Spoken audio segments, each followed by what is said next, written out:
welcome in to this special edition of Motor City Realists. I'm your host, M Brown OH21. That's how I'm going to refer to myself. It's Zach Mack over here. This is playoff episode. Yeah, so we'll get into that for one pride here. Zach, how we doing? Holidays came, went. How's everything going? Yeah, doing well. I heard you guys had a quite the snowstorm up there. Yeah.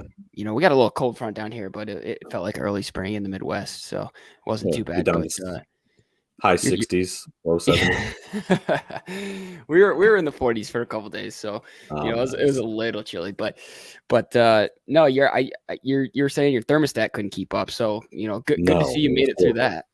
Yes, I know. We actually we have. I mean, we joke around. We are the most consistent, unconsistent show that there is around on probably the Belly Up Media Network. It is what it is. Kind of life happens. We're both, you're house hunting. I had obviously during the holidays and stuff, we had a storm. We didn't even get tons of snow, but it was just more so the wind coming through. But yeah, I referenced this show being the playoff episode. Obviously, Lions not playoffs yet, but I mean, what can we say? I mean, we got flexed to the Sunday night game. Playoffs are bust, Green Bay in Green Bay, so it might as well be a playoff game. Yeah, that's right. And no Monday night games on the last week of the season, so we are the last game of the season. So it's going to be the prime of the prime time. It's going to be good stuff. And the only difference with it not being a playoff game is that we also need Seattle to lose. But other than that, which is an early game, so there could be a whole point to this game. Yeah, not so much. But I can't imagine even if Seattle were to win that it's going to change a whole lot because. As you continue to see, Aaron Rodgers keeps taking shots slightly against the Lions. Yeah. And then we tweeted it today. I don't know, Zach, if you had a chance to see Pat McAfee pretty much kind of doubled down. I don't know if you saw this earlier. He basically reached out to the Lions front office, said, hey, let's get Dan Campbell on. They responded, no, there's a lot going on this week. And he went on a tangent about how the Lions fucking suck, blah, blah. We're the only show that has them on TV to make them. And of course, the whole time Aaron Rodgers is on his show. So I'm just sitting here thinking. Yeah. And he says, you know what? The Lions better win now because come Monday, I'm going to have this microphone. And I'm just like thinking to myself, okay, well, he issued an apology, kind of backtracked a little. But either way, the whole I love Pat McAfee, but I was surprised because he was giving a lot of love to Detroit. But yeah, I mean, a lot's happened since we last talked. Obviously, we shot ourselves in the foot, lost to Carolina. Had a big win. I mean, we should have beat the Bears regardless, but a big win as far as points. It wasn't close. So it was kind of one of those games where you could walk away from the TV and you don't have to really worry about it in pass where you never know what's going to happen. So I don't know. I haven't talked a whole lot because you've been busy. I mean, have you had a chance to watch any of the games, any of the recaps or anything like that? I mean, I the more they win, the more I just try and stay away from it, and but yeah, man, it's like you said, shot ourselves in the foot with that Carolina game, which makes me nervous with, my brother was actually showing me splits with golf playing outdoors. Obviously those are all away games because our home games are inside. So a little nervous about the game in Lambeau, but for all intents and purposes, if we're gonna bring a Super Bowl back to the Motor City, we got to win out. So yeah, it starts here. And it's funny, they were very, very low key. Golf actually broke the home record for I guess home games for passing touchdowns at home. He passed Stafford's record last week. I think he's got like 23 or 24 maybe now. So yes, you look at that statistic. He's having a great year. I continue to be one of his biggest supporters early on. You and I have discussed this while people are tearing him down. Still feel strongly about going into the draft and not worrying about a quarterback, especially after certain. I think Bryce Young had a great game and CJ Stroud played out of his mind against Georgia, but I still don't think that those are the guys that are going to come in. But regardless, yeah, it's going to be interesting because, like you said, him on the road is a totally different guy. I think he's still a pretty good game manager. it's nice to see. Last time we talked, it's funny because we've had some time off. Last time we talked about, turf versus grass. And, you see Swift. Swift is now playing a lot more, getting a lot more. You can tell he's healthy. He's getting back to himself. They're giving him more carries. The running game, we set the record last week, or not, I shouldn't say the record, the highest rushing yards this season. It's good to see these guys going, but, this is Lambeau Field in December. What can't you expect?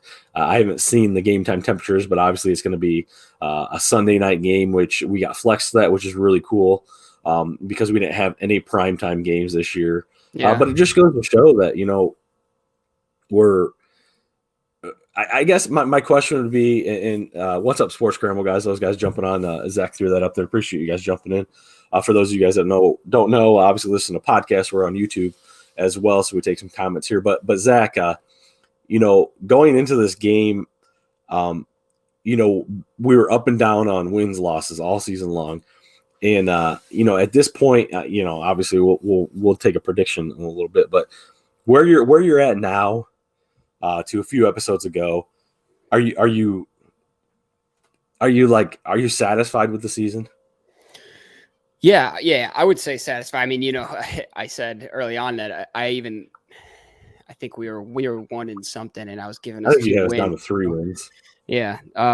So yeah, 8-8. Obviously, love that. It raises the expectations for next year, which makes me a little nervous. But at the same time, I don't see any way that we go back to a 3-14 team or anything like that next year. So it puts some pressure on the division, which I like, and now it's just you're playing for even if Seattle wins in the early slate, you're playing for an above 500 season, which you can't really be mad at as a Lions fan, especially with the way the season started. So I've been happy with the season. I mean, what are your thoughts? We both kind of had them around 500 in our initial prediction. Yeah, I mean, I think actually Dan Campbell said it well. Like, we're to the point now where they knew in the organization, in the locker room, what they were building.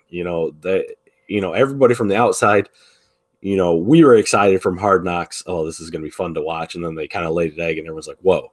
But they knew what they were doing. They got on track based off the record. They beat some good teams. They lost some bad teams, but you're going to have that. I mean, that's a professional sport for you. But Campbell said, no matter what happens, they're going to do everything they can Sunday. But this solidifies what they're going for. So next season, they're not going to be like, oh, we need to be here. No. Or we need to be at this point of the season. No, it's like, okay, we're going to be here at this point, so we're going to, play for a division next year as opposed to just squeaking into the playoffs. And that's still to say, we're not guaranteed a playoff spot this year. But I think even if we lose to Green Bay, that would be a tough pill to swallow because my hatred for Aaron Rodgers. But, this season has had tons of ups and downs. But, I mean, the last half of the season has been extremely crazy for a fan perspective. Because I mean, it's been years since we've strung this many games together. So going into Green Bay, my expectations are high. I just feel like anytime there's a primetime game against Green Bay, that Hail Mary, a couple of years ago, it's just like, man, it's just one of those things. It's like setting itself up for failure. And it's almost like the Ohio State Georgia game. I went into that game, no expectations. I thought Ohio State was going to get smoked. So when they were where they were at, it wasn't as tough a pill to swallow, So I think that's kind of where I'm setting myself up. Looking forward to next season. If they squeak in, that's great.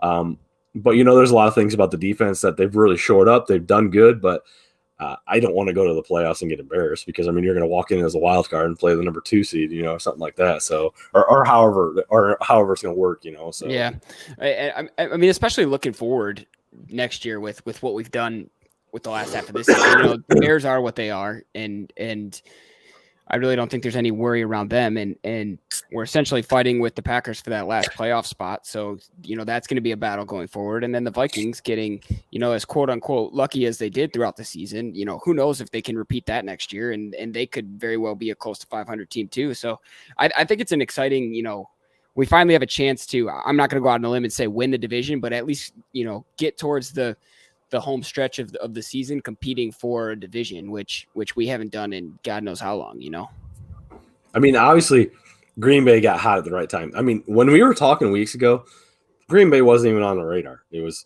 Minnesota was running away from it or running away with it. We could easily slide in the number 2, beat up on Chicago. And of course, Green Bay is now continuing to play. They're playing good football. As much as I hate Aaron Rodgers, he's like Tom Brady. If he's on the team, there's always an opportunity for them to win. You got Christian Watkins, those guys on that side of the ball offensively that are starting to come around. And I don't know, but I really like our matchup because I feel like as bad as our defense is in, again, they've gotten better, but I feel like our defensive line, especially these 2 rookies, are really, really playing some great ball right now. Rushing passer, I think we had 7 sacks this past week, and granted, Fields is a totally different quarterback, but I'm excited to see this matchup. I'm not too concerned about the receiving core. It's just about, putting pressure on Rodgers, because that first game we put pressures on Rodgers and he just absolutely had nothing to do. And when you're losing the Detroit Lions in his mind, it's the end of the world. So it's kind of like rattling his cage. Yeah. And I get nervous about this last game because there's a part of me that thinks that there's a level of scriptedness to the NFL and what this Packers run and they're going to flex it to the last game of the season. And especially since they don't need anything from Seattle, all they got to do is win. It's a perfect right script writing, I guess, to get, Aaron Rodgers at the home stretch of his career into the playoffs. So that makes me a little nervous, but either way, whether they win or lose, and especially if Seattle wins, then there's really, we're just kind of watching the game to spoil Green Bay's chances, which would be cool. But exactly. I mean, that's just as good in itself. And I think that's why Detroit, regardless, will go in with that mindset, because we weren't supposed to sniff the playoffs this year. And here we are, with an opportunity.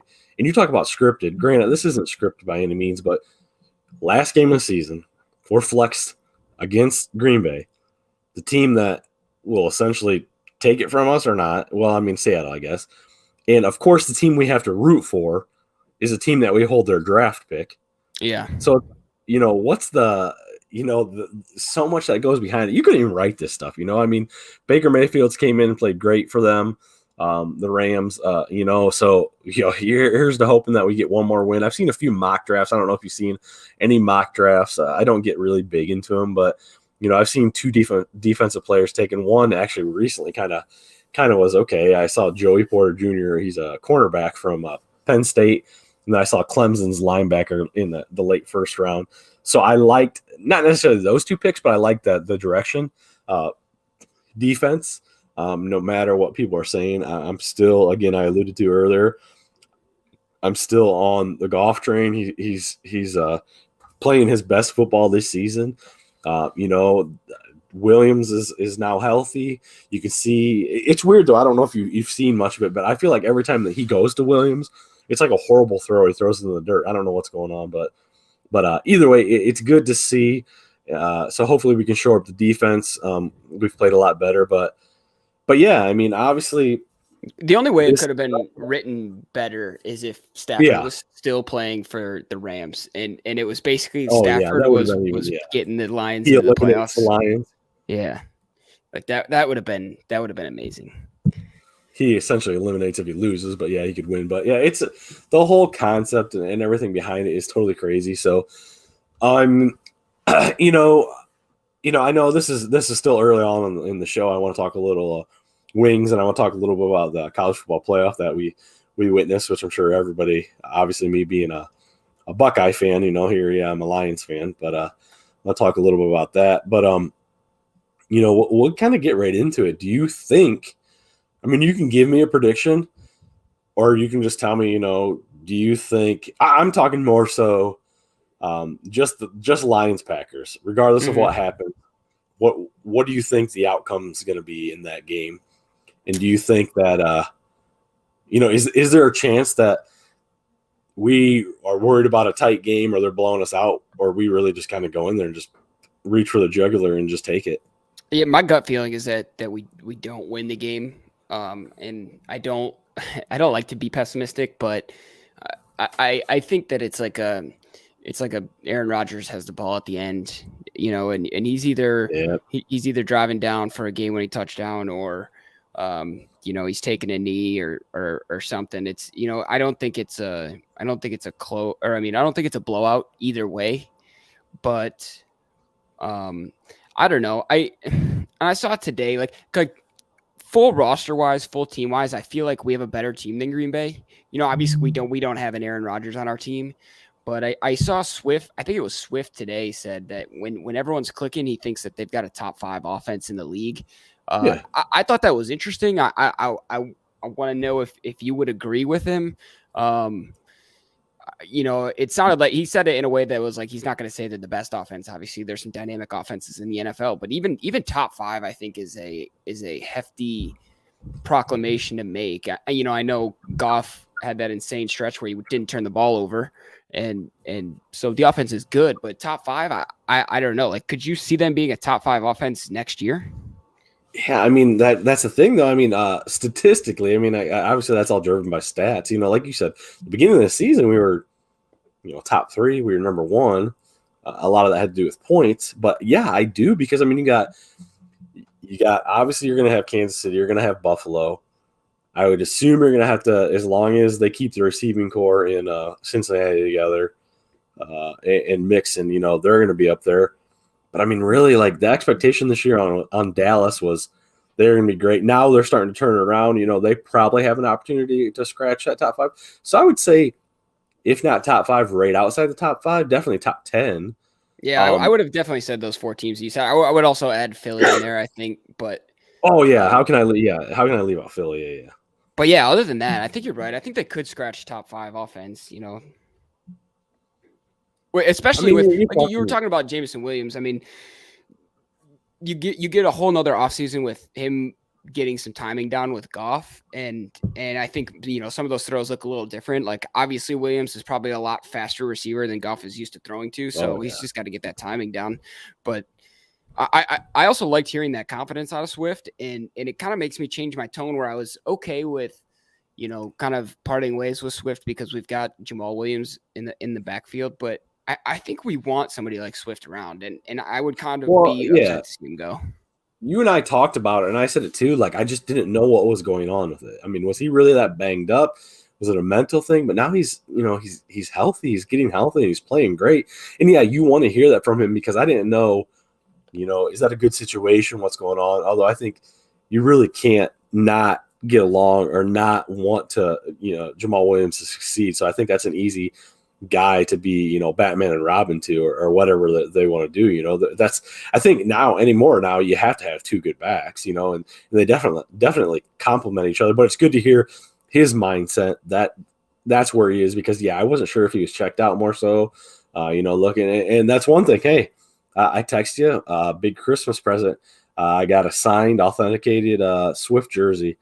Very excited. Going to get that thing mounted. Nice. So I'm really excited about that. I've got jerseys. I don't have any signed jerseys, but really, really excited about that. So that'll be a nice little collection behind the bar, which is how I've kind of set everything up now. Which, another thing too, I don't even know if you may be able to pick it up on microphone if you hear some buzzing, which it may be horrible. Is the only bad thing is I have literally a refrigerator back here, and when it kicks on and off, you can hear it. So I'm hoping that doesn't get too bad. Okay. But so you're saying, you're thinking maybe it's going to come down to the last drive, something like that late in the game. While your expectations are high on the team, you're not necessarily thinking we're going to win. I kind of feel that way. Here's how I'll put it: if Seattle wins and the Lions go into this game knowing that they didn't make the playoffs, they're still going to give everything. It's going to be a great game, but I think they lose because I just think that's a tough pill to swallow, especially the uphill climb that they've had.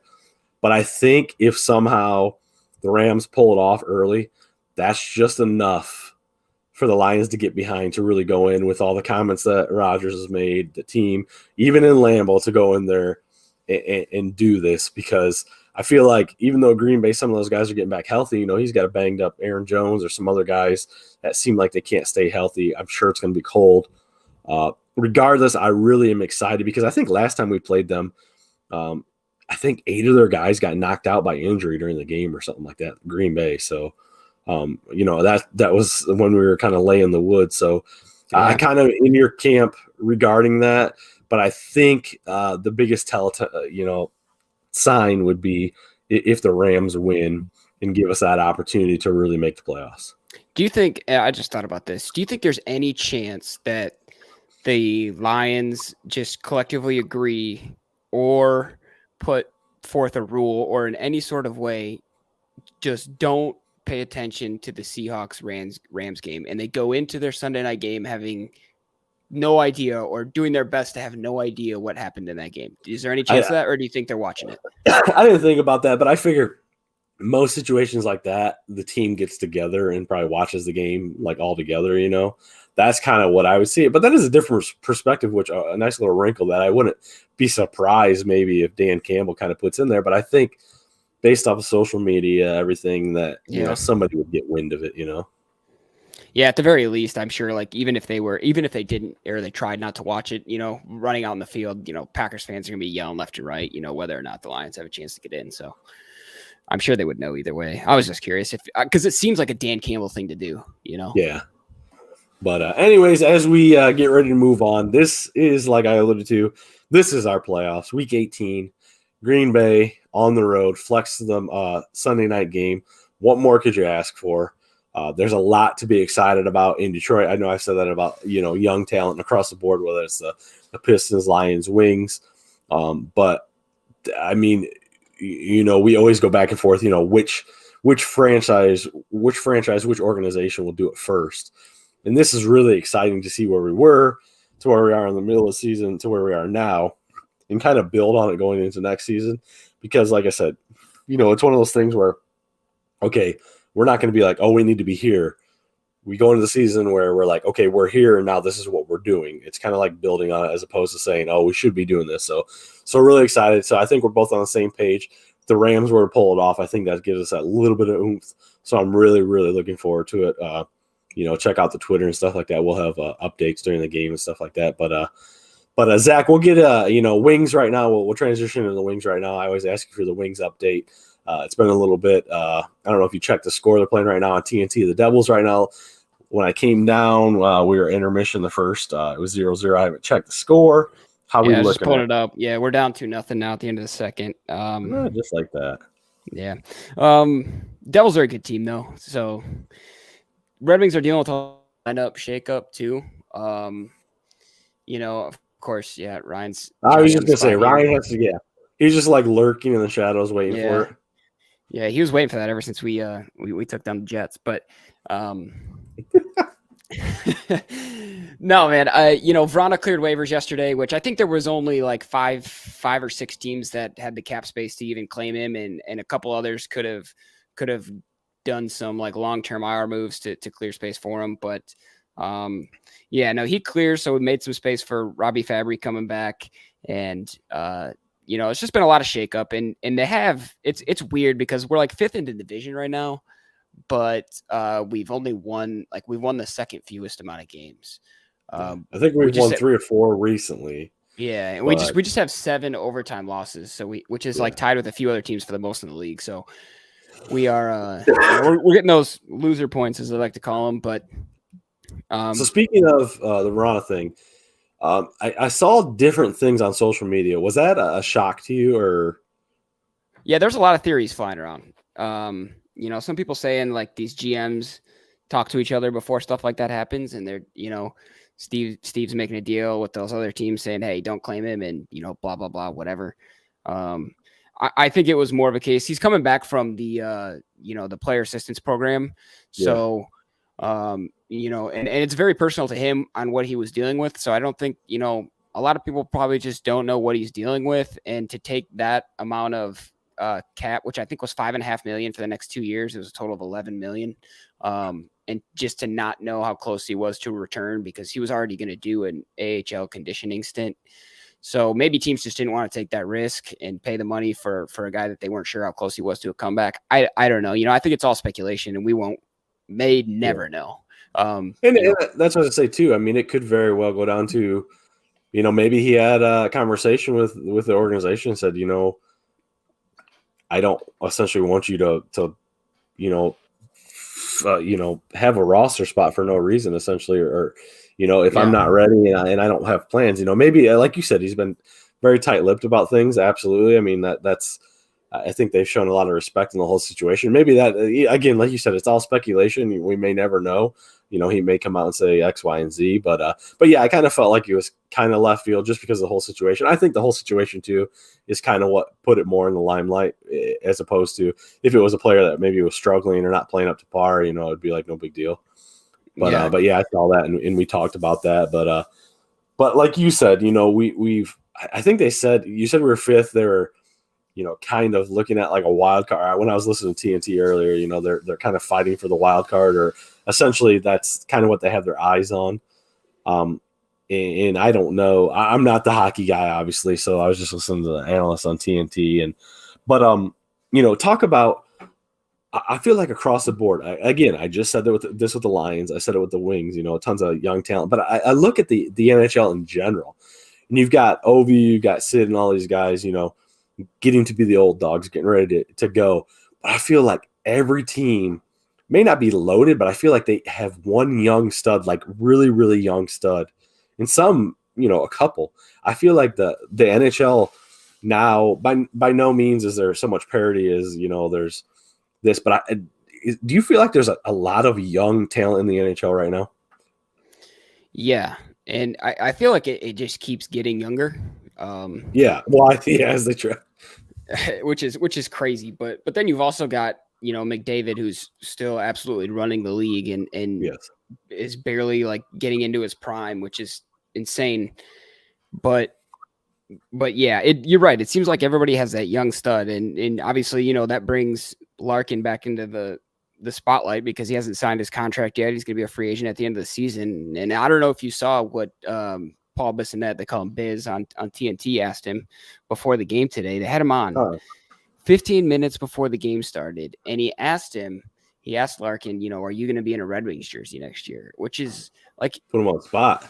Yeah. And Larkin's like, dude, I got a game in 15 minutes. Like, come on. Like, like obviously we're trying, I hope so, but like, we're working through all that, like blah, blah, blah. Can I just play the game? So that was kind of weird. It was a little awkward on TNT. And I think Biz was stoned to the bone. So who knows what's going on over at TNT, but yeah, I don't know. I mean, I would like Larkin back, but it just seems like he's not at that young stud level that the rest of the young studs are at, Do you feel the NHL is different opposed to the NFL? Obviously, there's more positions.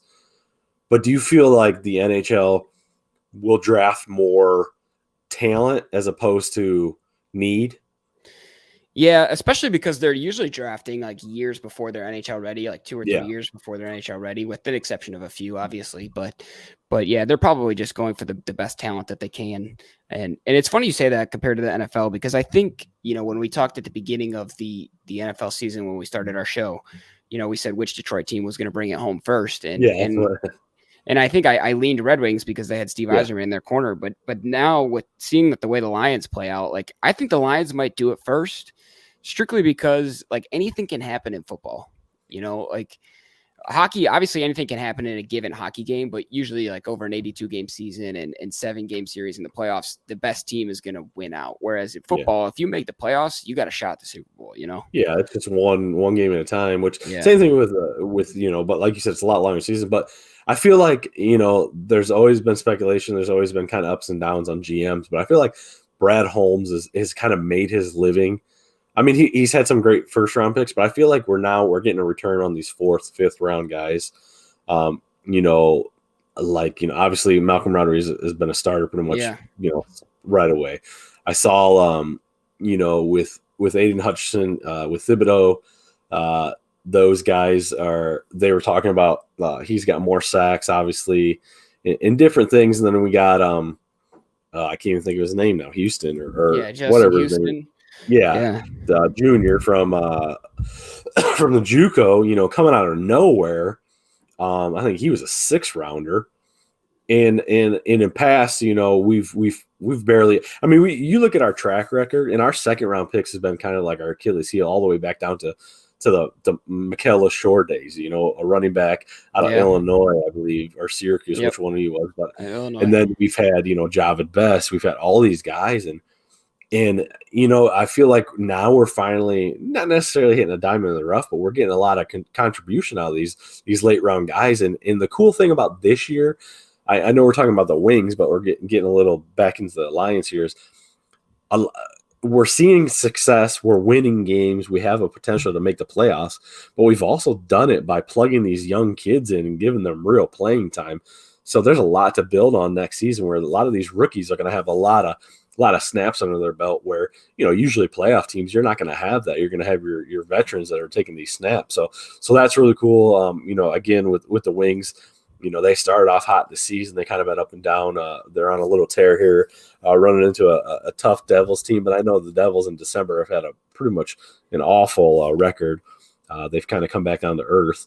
Yeah. They took a dip down, but I mean, back on while we're talking about the roster moves with the Lions, you can go back to the Hockenson trade where it kind of took people by surprise. But I think we've had 12 tight end touchdowns is like the most in franchise history. And the offense didn't miss a beat. Been a dynamite offense ever since he left. It was no problem, and it was almost like that was the best thing for us. And I think Hockenson's gone on to Minnesota and just been all reliable and just tore it up. But yeah, like you said, are we risking paying somebody who's great, by the way, millions and millions of dollars and really kind of hurting our team? I know we're going to have tons of cap money, but now we've got these. I mean, I think we're even younger at tight end now, and we've got 3 tight ends that they rotate, and they're talking about, I think, I say 12 or 13 touchdowns this season. I broke the record for the Lions. That's something kind of, unheard of. Like you said, those are risk calculations. I'm not going to talk about the Tigers or the Pistons or anything today, but kind of like those are things that those teams are going to have to do. And I think that's what the Tigers said. Their new GM said, we're going to have to take calculated risk. And I think that's what Brad Holmes is doing. And I think it's really paying off because you said it earlier, I was okay. You said it kind of too. I was okay. If around that trade deadline, if we held on to Hockenson and got rid of Swift, I was more so concerned, but I saw the writing on the wall. There was more to gain with Hockenson, even though he's a fan favorite. So you come out at least. Him leaving Detroit didn't make our offense any worse, and him, adding into Minnesota didn't make their offense any better. I mean, they're still playing close games. They're not blowing anybody out. I mean, it was almost like he was an expendable player, and Brad Holmes saw that, and hindsight's 2020. I know, but it looks like the smart move. I agree. So I agree. I think it was calculated, but definitely smart. Yeah. Excuse me. But anyway, so getting out of the Red Wings, I do want to touch. We're not a big college football show. Zach's a Michigan State guy. I'm Ohio State. Michigan State didn't have a whole lot to talk about this college football season, playoffs. No playoffs for them. But getting into the playoffs, obviously, and then going into Monday night for the championship game. As college football talks about the expansion of 12 games and stuff like that, or 12 teams, I'm sorry. Was this year by far the best playoffs that you've seen? Yes. Just regardless. Yes. I mean, with both semifinal games being the way that they were, especially with the way they started too, it was crazy because, everyone thinks that Michigan's just going to slowly roll over TCU. It might be close at the beginning, but eventually they're just going to, outmuscle them. And that game was just a shootout. TCU went up big early and Michigan clawed back and almost made it a thing with the, was it targeting or not targeting at the end? That was crazy. Yeah. But then in the second game, you thought Georgia was going to, take an early lead on Ohio State, and Ohio State was just never going to be able to come back. But it was the opposite. Ohio State, has the lead at the end. Georgia comes back, wins the game. It was just crazy. Yes, I would say it was the best, the best semifinals that we've seen. Obviously, championship game has yet to be played, and we'll see how that goes. But yeah, I would think, as far as I can remember, the best semifinals. Yeah, no, I agree with you. Being a Buckeyes fan, it probably hurt a little bit, especially since that field goal wasn't even close. But still, I mean, you had to be loving most of that game. Yeah, I mean, that was the toughest part, especially being a 6-year senior. Walking him out. He barely got that 48-yarder through early. So I think in his mind, He was pressing a little bit because, that was, that was probably one of the, God, that was probably one of the worst kicks I've ever seen.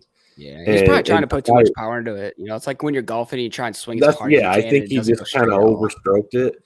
Yeah. But I feel like Stroud played like out of his mind. That was the game that Stroud had to play. He played. You don't ever see Stroud run. He ran the ball. He was successful running the ball. That kind of extended a lot of drives. But going back to Michigan, I thought the same thing. I thought they were just going to pound you. Obviously, Blake was out, But literally, they opened up the game with 50-yard run, and I was like, okay, here we go. Yeah. And I thought they were just going to run the ball, but I was surprised with still Michigan's explosiveness. Although I don't know necessarily that TCU had much defense, because I like their defense setup. Excuse me, they run a little excuse me, geez, I'm sorry. They run a little different defense. They got a lot of kind of tweener cornerback size guys, so they got a lot of speed back there.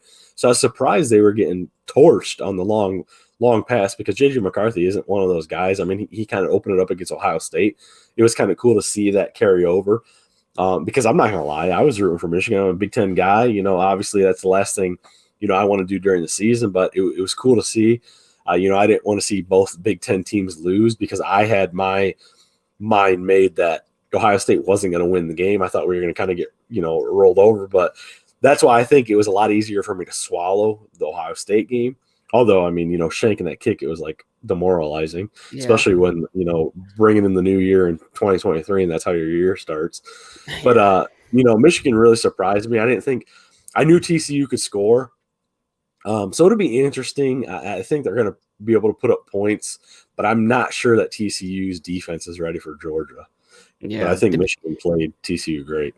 The beginning of that Michigan game was weird from Michigan's standpoint to me, because they get 4th and goal, and rather than going up 3-0 on a team that you should slowly pound out, they try a finesse play on 4th and goal, which is that play was special. If you're gonna go for it, be the grounded pound team that you are, and just run up the middle and see if you get it. And if you don't, they got the ball at the 1. And that's the thing that's crazy is both games, the Michigan game, that was early on. That wasn't the make or break play. There's a lot of things in it, but that was really mind numbing. Then you get into the Ohio State game, and as we're trying to kill the clock, we're dicking around where we should be trying to get a few yards, and that run that they had that kind of stretched outside, we lost maybe a yard or two that took us back to like a 50-yard field goal. There were a few calls in that game, in both games, that I don't think they make or broke you, because I don't ever want to be that guy that says that one call broke you, because there's a lot of things in both games that could have gone both ways. I think both games there was very great evidence of targeting that wasn't called in both games on that would have benefited Michigan and would have benefited Ohio State. But you're not going to live and die by those penalties. So I think a lot happened, but yeah, it was, did you, how, I haven't even asked you, how was your New Year's? Did you guys just sit around and watch football? No, well, I watched a little bit, I watched the Michigan TCU game, because there were, I also want to say, because, that finesse play on 4th and goal, but then 2 drives later, Michigan catches that ball on the goal line, which, to me should have been a touchdown, but that was one of the plays that was sketchy. But then literally the next play, they do a quick handoff to the fullback, and I'm sitting there like, as you mentioned, I'm a Spartan fan, so I'm gonna pull for Michigan just because it's Michigan and we're in the same state and Big Ten and all that. But as an unbiased fan, I'm just like, why is Jim Harbaugh refused to run his running backs up the middle on the goal line? I didn't understand it, and so I think those few things at the beginning kind of threw the game out of whack for Michigan, But yeah, I watched that game. I watched the beginning of the Georgia Ohio State game, and then I went to a friend's house to celebrate the new year. And I was just literally just refreshing my phone, and I couldn't believe that Georgia was coming back. And then I saw the replay of the field goal, and I was just like, wow. Thank God I'm not, thank God I'm not an Ohio State fan. Or this, like you said, it would have been a terrible way to ring in the new year. But yeah. But anyways, pretty eventful. A couple weeks in sports for pretty much all of our teams. Obviously professional, obviously my Buckeyes. But yeah, really, I always kind of end everything. Really excited on that. The outlook of teams. But like I said, week 18. Lions, Packers in Lambeau, Sunday night game. That's our playoffs. Like you said, I don't think one way or another they're going to go into that game with one perspective or not. It's our playoffs is just beat Green Bay one way or another. So if we can knock them out of the playoffs, good. If we can knock them out and make the playoffs, even better. So we'll see. But Zach, as before we get out of here, like we always like to do, we like to do a little roundtable topic. Anything burning in your stratosphere over there that you want to touch on, sports related or not? Yeah. So I'm going to touch on Connor McDavid. For those of you who know me, it's probably no surprise, but the Oilers have played 39 games and Connor McDavid has 73 points, which is absolutely insane. Leon Draisaitl is second. He only has 58 points. I say only, but like everyone else is mid 50s. That's second tier. He's got 73 points. That's close to not quite 2 points a game. Yeah, almost though. It's stupid. He leads the league in goals. He's got 33. He's tied for the league in assists with my boy Kucherov in Tampa with 40 assists. Leads the league in power play points. I was watching the Oilers play Seattle in a late game a couple days ago, and dude is just not playing the same game as everyone else. It is like I sit there and I go, this is what it must have been like to watch Gretzky back in the day, because it's like he's playing a bunch of mini mites out there. It's insane. And like I said earlier, I alluded to earlier, he's just now getting into the prime of his career. And we keep talking about, the talent gets younger and younger. So maybe these guys will catch up and somebody will be able to compete with him. But he just skates so effortlessly on the ice. And I will never stop beating this dead horse. Please go watch the Oilers if you can, because this guy, like seriously, 10, 15 years, 20 years, whatever it is, he's going to be retired. And this stuff is like, this is a once in a generation, because what he does is insane. Speaking of the back end of that, you see this asshole in our comments over here? Oh, is post another score update? Yeah, 3-0 Devils, Ryan McCarthy, everybody. Friend of the show. Just got to let us know his Devils are playing our Wings. So, but anyway, so yeah. So as we end the show here, obviously, we should have touched on it earlier. Definitely wanted to make a point. We can't have a show without talking about kind of obviously what happened in the NFL. Everybody saw it. DeMar Hamlin, the situation between the Bengals and Bills. Sorry, it got this late in the show, but definitely want to touch on that. My thing with that is, there's the human nature of people is tested and tried in different things, and you see all these athletes coming together, and you knew when this happened. When I watched it, I was like, oh man, maybe I was like, oh, he's probably got a concussion. Then I saw the hit and he stood up, and I'm like, what's going on? But the whole situation, the way it played out, you wonder if there was some kind of underlying issue.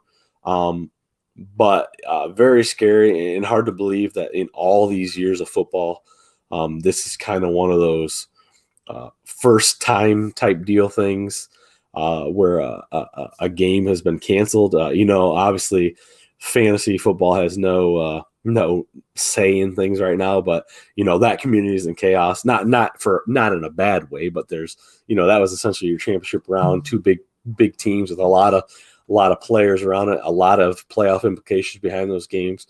You really hope and kind of wonder what's going on. I hear some good things going on.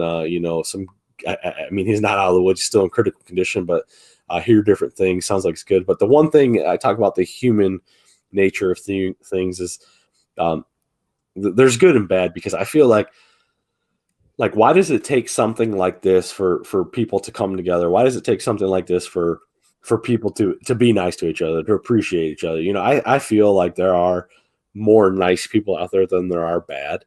But I mean, this guy had a charity, and before that had happened, that charity he raised about $30,000. Last I looked, he's at about $6 million. And that's a great thing. That's awesome. I think that's it brings light to the situation. We can all rally together. But the one bad thing is like I said, I just wish it wouldn't take these kinds of things for people to support one another. We wish nothing but the best for him. still a long way to go for him. He's not out of the woods, but hopefully he can wake up and see the the love and the outpouring relationships are. I mean, different things that people have done. So definitely wanted to touch on that. That was a scary situation, obviously. But yeah, I mean, hope nothing but the best for him, whether that team or whether those teams make up that game or not, that doesn't really matter, but it kind of shows you, sports bring everybody together. Competitive nature. There's a lot I've seen, you see people fight over things, but it was cool. Excuse me. Not because of what happened, but kind of because of what happened. Everybody came together.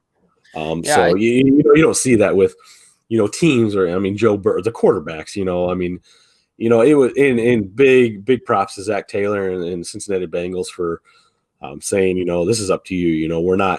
We don't need to play this game, a lot of respect there. So I think that's kind of like one of those unspoken rules, in sports, that something like that, so tragic. Like, I just feel like I would be more shocked if they actually played it, I don't know if you saw, I'm sure you saw the replays and stuff like that, but what was kind of your take behind all that? Yeah, I wasn't watching the game. I think I was watching a show, and I was just like scrolling through Twitter while I was watching the show, and I'm seeing all these tweets about, oh my God, holy shit, what's going on?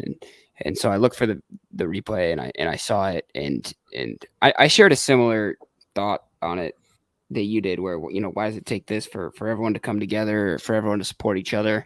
And I also saw people commenting on the replay, saying, take this off, take this down Twitter, or take this replay off, which I don't agree with either.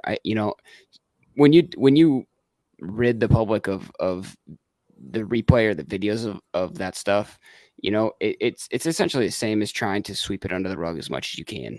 By no means do you need to promote the video or use it to get likes or retweets or go viral or whatever, but there's no reason to take it down. I mean, this is, if this is what it takes for us to support each other, then it has to be available for people to see what happened, for people to connect with the humanity of it, and to understand that this is bigger than sports, and this is why, because this is what happened. So that those are my thoughts on it. And I think too, even with that replay, like, it wasn't like watching it, you wouldn't look at it and be like, oh, that was a horrible hit. Like, I've seen, and they talk about it, like, I've seen players get their legs snapped in half and they replay it over and over. And it's like, oh, that's gruesome, but they don't really say a whole lot. Yeah, I get it.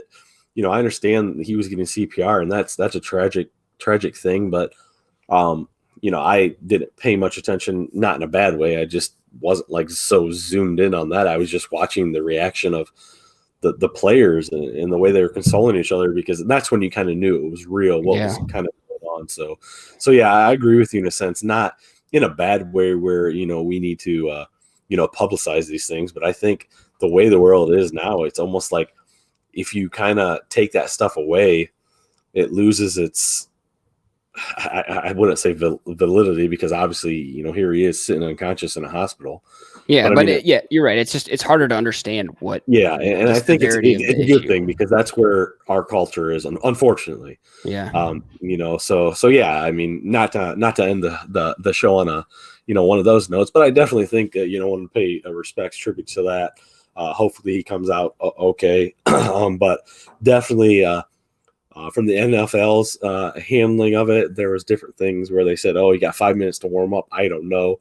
But I think the head coaches and the teams handled it great for a situation like that. And I think, a lot of the Bengals fans did too, with signs and different things. So yeah, with that being said, just really cool to see that. Unfortunately, I mean, as far as people coming together, unfortunately it took that. But, hopefully it's just one of those things where, that's why we say sports bring people together, man, one way or another. So that's why we do it. That's why we enjoy doing these things, talking about these things.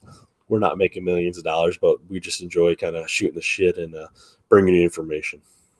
Yeah, and to shout out one more thing, just to switch the subject and end on a little bit of a lighter note. And since we are a Detroit podcast, I got to shout out Ovechkin, who moved into second place past I guess Gordie Howe, Mr. Hockey himself. and now is on the chase for 99, which I believe that's Wayne Gretzky. For those of you who don't understand that reference, 894 goals is what he's got to get to, and he's had a hat trick since. So he's much closer than he was right when he passed 801. But do you think that he plays until he gets it, or as long as he's still playing well, he'll play to get it, unless he just completely like pulls a Miggy and just like drops off? Yeah, I think if he's playing well, he'll keep playing. But if he drops off, I don't think he's the type that will like literally play and string himself out until he gets it. Yeah. I don't think he cares about it that much.